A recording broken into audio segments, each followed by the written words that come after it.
Ito ang inyong Regional TV News.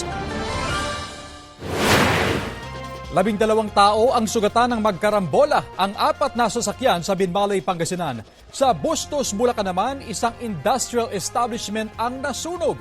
Ang mainit na balita hatid ni Chris Novello ng GMA Regional TV.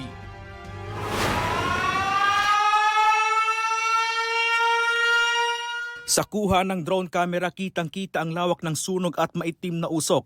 Nilalamon ng apoy ang isang industrial establishment sa Barangay Bunga Mayor, Bustos, Bulacan. Ayon sa Bureau of Fire Protection, nagsimula ang sunog bandang alas 5 ng hapon at naapula matapos ang 5 oras. Patuloy ang investigasyon sa sanhi ng apoy at sa kabuang halaga ng pinsala.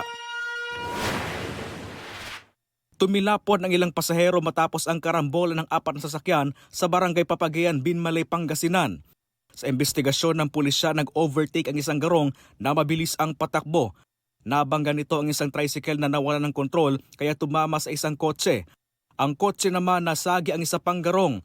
12 ang sugatan. Ligtas naman ang sakay ng kotse. Nag-overtake sana kaso nag-plano yung nasa harapan kaya napitik po niya ng konti. Yun yung cause kaya napapunta sa kabilang lane yung nasa gitna. Lumalabas ang investigasyon na nakainom ang mga driver ng garong at tricycle. Nag-usap na ang mga sangkot sa aksidente.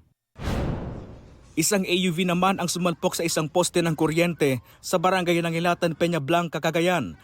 Sa lakas ng impact, naipit ang driver sa sasakyan. Ligtas naman ang 5 iba pang sakay.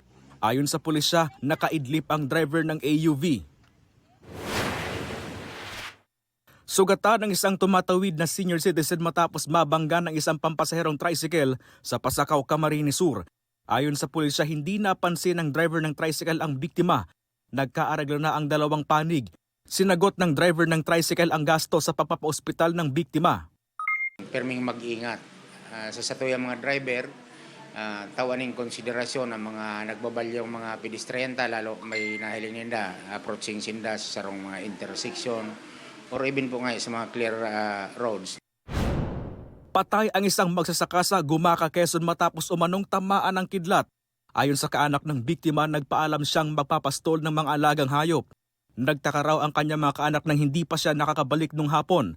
Bangkay na nang matagpuan ang biktima na hinihinalang tinamaan ng kidlat dahil sa mga sunog sa katawan.